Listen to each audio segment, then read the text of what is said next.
जय हिंद। आज की वीडियो में हम जानेंगे महासागर की सामान्य जानकारी के बारे में। हम आज की वीडियो में जानते हैं। तो सबसे पहले हम पृथ्वी पर देखेंगे पानी का हिस्सा कितना है। ये रहा पृथ्वी। पृथ्वी पर जो है 71% वाटर पाए जाते हैं, यानी जल पाई जाती है, जबकि 29 या 29% जो है स्थलखंड पाई जाती है। जिस जमीन पर हम लोग रहते हैं उसे स्थलखंड कहते हैं।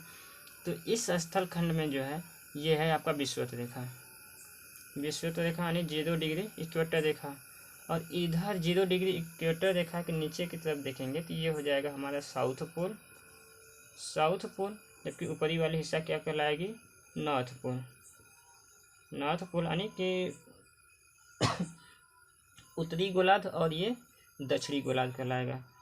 इस उत्तरी गोलार्ध और दक्षिणी गोलार्ध दोनों को मान लेते हैं। दोनों पे जहाँ पर स्थल पाई जाती है, टोटल स्थलखंड का जो क्षेत्रफल है वह है 14.889 करोड़ स्क्वायर किलोमीटर है। करोड़ स्क्वायर किलोमीटर या फिर वर्ग किलोमीटर किमी। जबकि इस पूरे रीजन में जो है साउथ पोल और नॉर्थ पोल दोनों में वाटर की मात्रा यानी कि पानी की मात्रा देखेंगे तो वह पानी की मात्रा जो होती है वह 36.101 करोड़ वर्ग किलोमीटर है। और इस 36.101 करोड़ वर्ग किलोमीटर में लगभग पूरे पृथ्वी पर जो वाटर पाई जाती है वह है 71% की।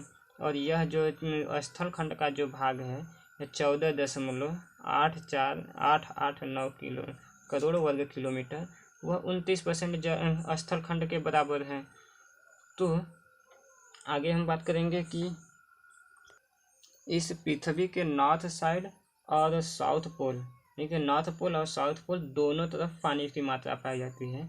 लेकिन इसमें जो है नॉर्थ पोल में जो पानी की मात्रा पाई जाती है वह है 43% पानी की मात्रा, और बाकी सभी के सभी जो है ज़मीन की मात्रा पाई जाती है। जबकि साउथ पोल में जो वाटर की मात्रा है 57%, यानी कि सर्वाधिक जो जल की मात्रा पाई जाती है वह साउथ पोल में सबसे अधिक पाई जाती है। और उत्तरी पोल यानी कि इस उत्तरी गोलार्ध में, नॉर्थ पोल में जो है पानी की मात्रा दक्षिणी गोलार्ध की कंपेयर में कम पाई जाती है। यानी कि कारण यहाँ पे ये है कि इसी में देखेंगे तो आप एशिया महाद्वीप मिलेगा, यूरोप महाद्वीप मिलेगा, अफ्रीका महाद्वीप का कुछ हिस्सा मिलेगा, उत्तरी अमेरिका मिलेगा, यानी कि लगभग जो है सभी स्थलखंड सबसे सर्वाधिक इधर ही पाए जाते हैं। और इधर आपको क्या मिलेगा? महाद्वीप का कुछ हिस्सा भाग मिलेगा, और दक्षिणी अमेरिका मिलेगा, और ऑस्ट्रेलिया मिलेगा। यही 3 ठो मिलेंगे, बाकी जितने भी सब इधर हैं। तो यहाँ पे जो है इसी कारण क्या है कि यहाँ पे पानी की मात्रा कितनी पाई जाती है? 43%। और यहाँ पे जो पानी की मात्रा पाई जाती है वो 57%। यदि इस 43% की पानी की मात्रा को मान लें, इस 43 में यानी कि इस साइड में जो पानी की मात्रा पाई जाती है टोटल पानी की मात्रा के अनुसार ये 43% है। लेकिन इस 43% वाले भाग में जो है यानी कि ये इस रीजन को हम मान लेते हैं 100%। इस रीजन को, पूरे स्थलखंड के भाग को हम मान लेते हैं 100%। तो इस 100% में से 60%, यानी कि इसमें से 60% भाग पर जो है आपके लगभग जो है 60% भाग पर पानी की मात्रा है। वाटर की मात्रा है। जबकि इसके जो है 40% भाग पे जो है 40% भाग पे स्थल की भाग है। यानी कि इसको हम पूरा 100 मान लेंगे। इसमें कितना 60% जो है वाटर पाया जाता है, जबकि इसमें जो है 40% के आसपास में स्थलखंड पाई जाती है। वहीं यदि हम साउथ पोल वाले हिस्सा को देखेंगे तो इस साउथ पोल वाले हिस्सा को हम मान लेते हैं कि 100%।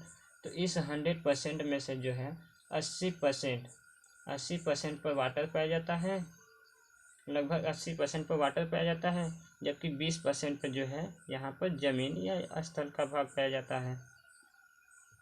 तो इसमें देखने की बात यह है कि जो जमीन का पूरा यानी कि पूरे उत्तरी गोलार्ध और दक्षिणी गोलार्ध में जो पाया जाता है जमीन का जो क्षेत्रफल है, इस जमीन के क्षेत्रफल में जो है आपको देखने को मिलेगा कि 14.889 करोड़ वर्ग किलोमीटर, करोड़ वर्ग किमी,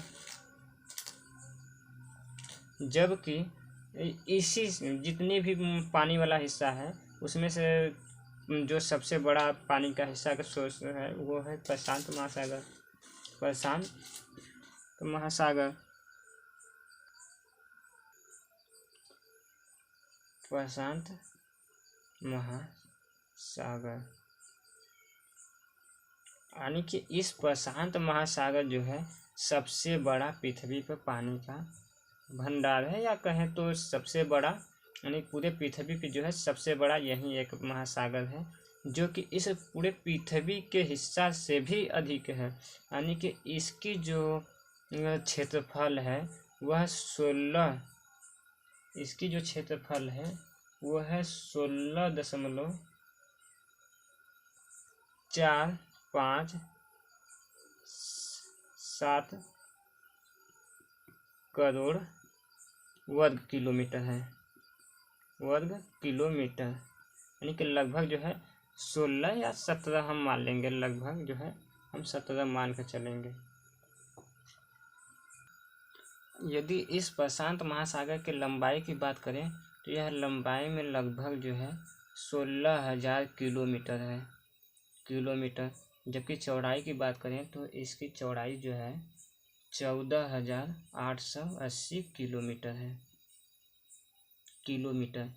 इसकी देखिए, इसकी जो पूर्वी हिस्सा है वह यानी कि देखिए कोई भी महासागर है, मान लीजिए ये महासागर है, मान लीजिए ये महासागर है, इसकी यदि पूर्वी भाग कहेंगे तो किसी भी स्थल खंड का जो है, किसी भी स्थल खंड का पश्चिमी भाग महासागर का पूर्वी भाग कहलाएगा, और इसकी पश्चिमी भाग जो है महासागर के पश्चिमी भाग किसी भी स्थल खंड का पूर्वी भाग जो होगा वह महासागर की पश्चिमी भाग होगा। जैसे हम बात करेंगे यहाँ पे यदि महासागर के पश्चिमी भाग की बात करेंगे तो महासागर के पश्चिमी भाग जो है कि यह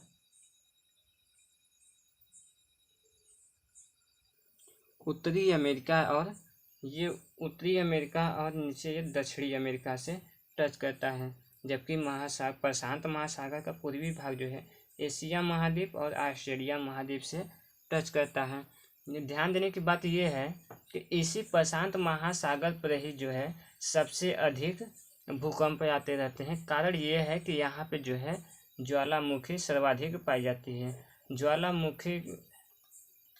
ज्वालामुखी का सर्वाधिक पाए जाने के कारण ये है कि यहाँ पर जो चट्टानें पाई जाती हैं या फिर यहाँ की जो प्लेटें पाई जाती हैं, ज्वालामुखी यहाँ की जो प्लेटें पाई जाती हैं वह प्लेटें विनाशात्मक प्लेटें होती हैं। अर्थात इसमें जो है कि एक प्लेट जो है, जो भारी प्लेट होती है वह भारी होने के कारण वह नीचे दबती चली जाती है, जबकि जो हल्का प्लेट होती है वह हल्का प्लेट इस भारी प्लेट के नीचे इसके ऊपर जो है आती जाती है, जिसके कारण ये वाला हिस्सा नीचे दबता जाएगा और यहाँ पर दबने के कारण यहाँ पे यह फूटता चला जाएगा। और यहाँ पे जो है आग की संपर्क यानी कि नीचे जो मैग्मा लावा होती है, रेडियोधर्मी जो तत्व पाए जाते हैं उसके संपर्क में जाने से इसका भाग टूटने लगता है, जिसके कारण इसी प्रशांत महासागर में जो है कि हमेशा जो है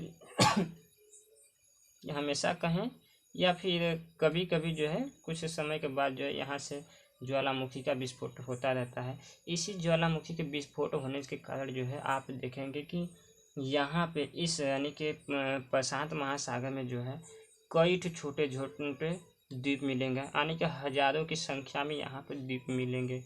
उसी तरह हम अब जान लेते हैं कि दूसरी जो महासागर की बात करेंगे, दूसरा महासागर है हिंद महासागर। हिंद महासागर, यही देखिए हिंद महासागर ही एक ऐसा सागर है जो किसी देश के नाम पर बना है और कोई भी ऐसा सागर नहीं है जो किसी देश के नाम पर बना हो। इसकी हिंद महासागर की बात करें तो इसकी जो विस्तार है वह विस्तार है कि उत्तरी सीमा की बात करेंगे तो उत्तरी सीमा में जो है आप देखेंगे सऊदी अरब के, यानी कि सऊदी अरब के ऊपर दुबई है, दुबई के ऊपर देखेंगे फारस की खाड़ी, फारस की खाड़ी से होते हुए दक्षिणी सीमा अंटार्कटिका तक लगती है, जबकि इसकी पश्चिमी जो सीमा होती है वह दक्षिणी अफ्रीका का एक निचला वाला भाग है, केप टाउन है, और जो जिसको केप अगुलहास भी कहा जाता है, और वहीं पूर्वी हिस्सा में आप देखेंगे तो ऑस्ट्रेलिया के साथ जुड़ा हुआ है। तो यह जो है इसकी जो लंबाई की बात करेंगे तो वह लंबाई जो है पूरे यानी कि हम बात करें तो पूरे सागर का, कि जो जल वाला क्षेत्र है उस जल वाले क्षेत्र का यह 19.20% भाग, पूरे जल का 19.20% भाग ग्रहण करता है। इसकी लंबाई की बात करें तो यह है 9660 किलोमीटर, या लगभग कहीं कहीं आप लोग को देखने को मिलेगा 9600 किलोमीटर। और इसी तरह इसकी चौड़ाई की बात करें तो इसकी चौड़ाई जो है वह 7600 किलोमीटर है। इसकी जो औसतन गहराई है वह है 2950 किलोमीटर, यानी कि पूरे इस हिंद महासागर का लेवल का जो है कुल जगह की गहराई को नाप करके एक जगह यदि उसको डिवाइड कर दिया जाए, हर जगह गहराई अलग अलग नाप करके उसी हिसाब से जब औसतन निकाला जाएगा तो औसत जो है 2950 किलोमीटर है। जबकि प्रशांत महासागर की औसत की बात करें औसतन गहराई की तो 4250 किलोमीटर के लगभग में आ जाती है। तो अगला हम बात करेंगे कि जो यानी कि आपको एक और मिलेगा महासागर, आर्कटिक महासागर जो कि उत्तरी अमेरिका और दक्षिणी अमेरिका के पूर्व में पड़ता है, और यूरोप महाद्वीप और अफ्रीका महाद्वीप के पश्चिम में पड़ता है। इस आर्कटिक महासागर की जो औसतन गहराई होती है 3900 लगभग 20 किलोमीटर औसतन इसकी गहराई होती है। इसकी जो है यानी कि यह दूसरा सबसे बड़ा सागर है, प्रशांत महासागर के बाद जो है दूसरा सबसे बड़ा यह सागर है, जबकि हिंद महासागर जो है तीसरी सबसे बड़ी सागर है। तो मुझे आशा है कि आप लोग समझ गए होंगे। आगे की क्लास अब इसके बारे में आगे की जो जानकारी होगी वह अगली क्लास में यानी कि अगली वीडियो में बताया जाएगा। जय हिंद।